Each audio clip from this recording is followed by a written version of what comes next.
हमें उसे हर हाल में पकड़ना होगा। वो किसी कीमत पर भागना नहीं चाहिए। अगर वो उसे लेकर भाग गया तो वो हमें बर्बाद कर देगी।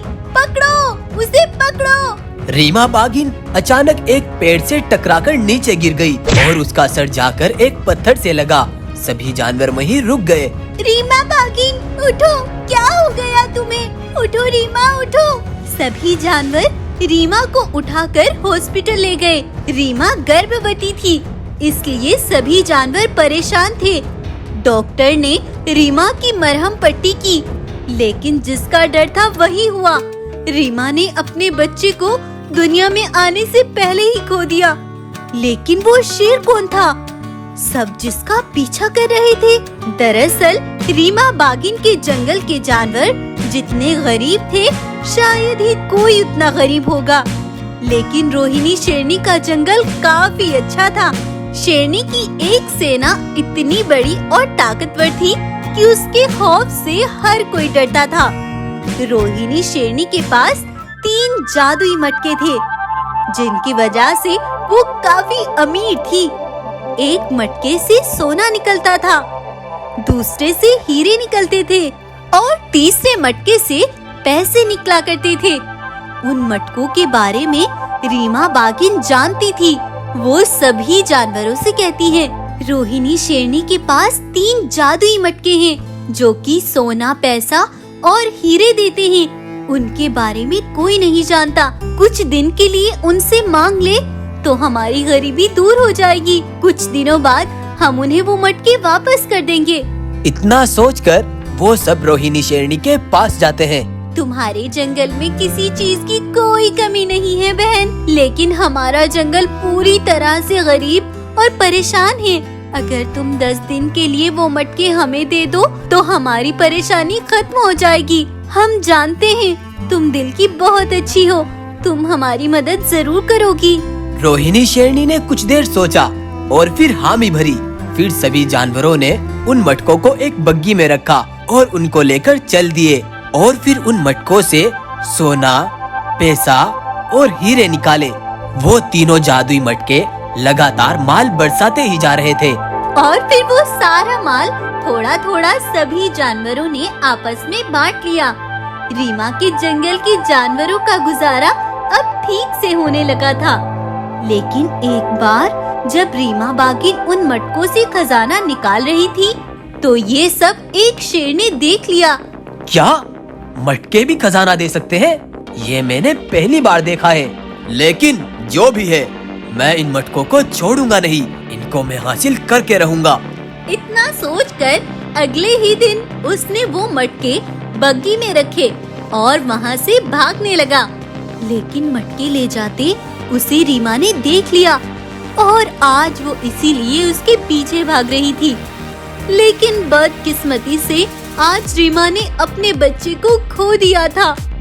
लेकिन उधर उस शेर ने उन मटकों से ढेर सारा सोना, पैसा और हीरे निकाले और उनसे 2 दिन के अंदर अंदर ही माल का ढेर लगा दिया था। अब मैं इस माल से ऐसा जंगल बनाऊंगा जो बड़ा ही आलीशान और खूबसूरत होगा। मेरे उस जंगल के अंदर हर चीज होगी और फिर मैं बनूंगा उस जंगल का राजा। और फिर कुछ ही दिनों में उस शेर ने बहुत ही सुंदर जंगल बनवाया। उस जंगल में बहुत से कुएं, एक बड़ी मार्केट जिसमें हर चीज की दुकान थी। इस जंगल के जानवरों को अब बाहर से कुछ नहीं लाना पड़ता था। शेर ने सभी जानवरों के घर भी बड़े ही खूबसूरत बना कर दिए, ताकि जानवरों के पुराने घरों की वजह से उसके जंगल में कोई गरीबी नजर न आए। जंगल में एक चिड़िया घर भी बनवाया। उसमें हर तरह के जानवर थे। शाकाहारी जानवर एक तरफ और मांसाहारी जानवर एक तरफ। बच्चों के लिए कई प्रकार के झूले लगवा दिए ताकि बच्चे मनोरंजन कर सकें। इसी तरह उसने जंगल को बड़ा ही आलीशान बना दिया था। लेकिन उधर रीमा बाघिन बड़ी परेशान थी। उस जालिम शेर की वजह से मेरा बच्चा दुनिया में आने से पहले ही चला गया। लेकिन अगर हमने रोहिणी शेरनी के वो जादुई मटके वापस ना किए तो वो हम सबको जलाकर राख कर देगी। क्योंकि वो जितनी रहमदिल है उतनी ही खूंखार भी है। रीमा बागिन ये बोल ही रही थी, तभी रोहिणी शेरनी अपने 2 सिपाहियों के साथ वहीं आती है। मेरे जादुई मटके वो राधे शेर चुरा कर भागा था, मुझे पता चल चुका है। लेकिन उस राधे शेर को ये नहीं पता कि वो मटके मेरे हैं। रीमा बागिन, तुम चिंता मत करो, मैं बड़ी आसानी से वो मटके ले लूंगी। फिर रोहिणी राधे शेर के पास जाती है। रोहिणी शेरनी को आते देख राधे डर जाता है।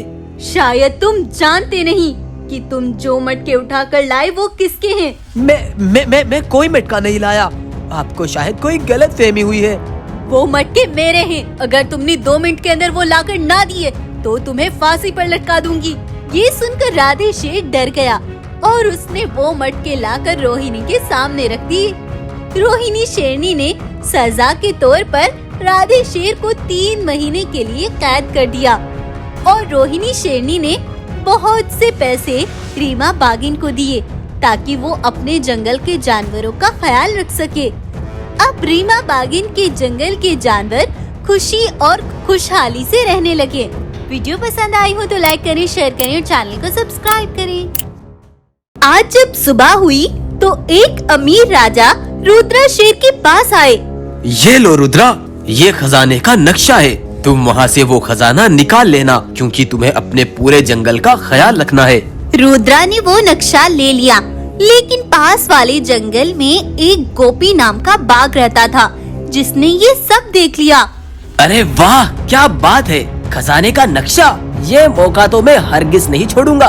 गोपी बाघ चुपके से रात में रुद्रा शेर की गुफा में घुस गया और उसने एक नक्शा वहाँ से उठा लिया और फिर उस नक्शे को देखता देखता खजाने तक पहुँच गया। फिर उसने जैसे ही वह गड्ढा खोदा तो वहाँ से एक बड़ा ही खतरनाक ज़ॉम्बी निकलकर बाहर आया और वो जंगल की तरफ भागने लगा। जंगल में घुसते ही उसने एक गाय को दबोच लिया और फिर जब वो गाय उठी तो वो भी एक खूंखार ज़ॉम्बी बन चुकी थी। उधर एक भालू राजा रुद्रा के पास पहुंचा। महाराज, वो एक बार फिर से वापस लौट आया है, इस बार वो और भी ज्यादा खतरनाक हो गया। दरअसल आज से 6 महीने पहले की बात है। देवराज शेर का एक बेटा था जो कि बहुत बड़ी बीमारी का शिकार था। आज अमावस्या की रात थी। आज देवराज शेर जो भी मांगता वो पूरा हो सकता था, लेकिन वहीं से एक जानवर सर पर पानी का मटका रखे जा रहा था। अचानक उसका पैर पत्थर से टकराया और उसका मटका देवरा की आग पर गिर गया, जिससे आज देवरा की पूजा भंग हो गई। ये सब देख देवरा की आंखों में खून उतर आया। आज मेरा बेटा बिल्कुल ठीक हो सकता था, लेकिन तूने मेरी पूजा भंग कर दी, मैं तुझे काट कर रख दूंगा। देवरा ने उसे उठाकर ऊंची पहाड़ी से नीचे पटक दिया। वो जाकर बहुत जहरीली कंटीली झाड़ियों में गिरा और उसके शरीर ने रंग बदल लिया और जब वो उठा तो वो एक ज़ॉम्बी बन चुका था। वो अब जानवरों को मारता और उनके टुकड़े टुकड़े करके फेंक देता। उसने बहुत से जानवरों का यही हाल कर दिया था। तब राजा रुद्रा एक तांत्रिक के पास गए और उन्हें सब बताया। वह ज़ॉम्बी कभी नहीं मर सकता, लेकिन उसे रोका जा सकता है। हाँ बताओ तांत्रिक जी, कैसे? मैं तुम्हें एक नक्शा देता हूँ, तुम्हें उस ज़ॉम्बी को वहाँ तक ले जाना होगा, क्योंकि वहाँ उस जगह पर और भी ज़ॉम्बी दफन है। तुम्हें उसे वहाँ गड्ढे में दबाना होगा। वह उस गड्ढे से फिर कभी नहीं निकल पाएगा जब तक कोई उसको निकाल ना दे, लेकिन याद रखना वह कभी मरेगा नहीं। तांत्रिक ने रुद्रा को एक नक्शा दिया। रुद्रा उस नक्शे को देखता देखता उस जगह तक पहुंच गया और उसने वहां पर एक गड्ढा खोद लिया और उसके ऊपर घास फूस बिछा दिया। फिर वो उस ज़ॉम्बी को अपने पीछे भगाता भगाता वहीं तक ले आया। रुद्रा शेर ने तो लंबी छलांग लगा दी, लेकिन वो ज़ॉम्बी उस गड्ढे में गिर गया। फिर रुद्रा ने हमेशा के लिए उस गड्ढे को बंद कर दिया। लेकिन आज 6 महीने बाद गलती से उस बाघ ने खजाने की नक्शे की जगह दफन हुए उस ज़ॉम्बी का नक्शा उठा लिया और वो ज़ॉम्बी आज आजाद हो गया। रुद्रा महाराज ने जब जंगल में जाकर देखा तो उस एक ज़ॉम्बी ने जंगल के बहुत सारे जानवरों को ज़ॉम्बी बना दिया था। ये अगर ऐसे ही जंगल में बढ़ते रहे तो कोई भी ज़ॉम्बी बनने से नहीं बच सकता। मुझे कुछ करना होगा। तब रुद्रा भागता हुआ उसी तांत्रिक के पास जाता है, लेकिन वहाँ तांत्रिक नहीं था, वहाँ एक चीता खड़ा था। अरे चीता, वे जो तांत्रिक यहाँ रहते थे, कहाँ है वो? अरे भाई, वो 2 महीने पहले मर गए थे, अब यहाँ मैं रहता हूँ। ये तुम क्या बोल रहे हो? अब कौन हमारी मदद करेगा? अरे भाई, काली घाटी के पास बहुत से तांत्रिक रहते हैं, तुम वहीं चले जाओ। बस फिर रुद्रा भागता हुआ उन्हीं तांत्रिक के पास पहुँचा और उन्हें सब बताया। तांत्रिक जी, मैं अपने जंगल के जानवरों को खोना नहीं चाहता। क्या वो जानवर ठीक नहीं हो सकते जो ज़ॉम्बी बन गए हैं? वो सब अपने असली रूप में आ सकते हैं, लेकिन उसके लिए कुछ मेहनत लगेगी। क्या करना होगा तांत्रिक जी, बताओ मुझे। वो जो पहला ज़ॉम्बी था, उसे किसी ने श्राप दिया था। जिसने उसे श्राप दिया था, अगर वो उस ज़ॉम्बी को माफ कर दे तो बाकी के जानवर भी अपने असली रूप में आ सकते हैं। रुद्रा ने उनसे एक पानी का मटका लिया और वहाँ से आ गया। रुद्रा ने जगह जगह पर पोस्टर लगवा दिए कि जिसने उस ज़ॉम्बी को श्राप दिया था वो मुझसे आकर मिले। 3 दिन बाद वो पोस्टर देवरा शेर ने भी देखा और रुद्रा महाराज के पास आया। उसे मैंने ही श्राप दिया था क्योंकि उसने मेरी पूजा भंग की थी और उसे पहाड़ी से नीचे फेंक दिया था।